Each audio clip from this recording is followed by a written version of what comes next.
High, আমি নিশা। তোমরা সকলে কেমন আছো? আমি তো বেশ ভালো আছি। নিশ্চয়ই আগের পার্টটা তোমরা সবাই দেখেছো। যারা এখনও দেখোনি তারা কি করছো? গিয়ে আগের পার্টটা দেখে আসো।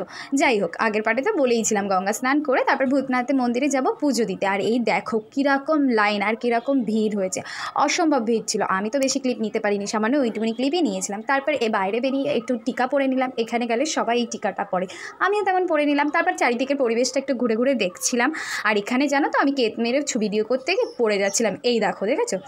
এটা আমার কাছে নতুন কিছু না, কারণ আমি যখন তখন যেখানে সেখানে পড়ে যাই। যাই হোক, তারপর দেখো দূর থেকে দেখছিলাম হাওড়া ব্রিজ দেখে, আর গঙ্গাটা দেখে মনে হচ্ছে না ভোরবেলা, কিন্তু না, তখন কিন্তু প্রায় 1টা-1:30 বাজে, কিন্তু মেঘলা ওয়েদার ছিল বলে আমাদেরও কষ্ট হয়নি, আর গঙ্গাটাকেও দেখতে খুব সুন্দর লাগছিল।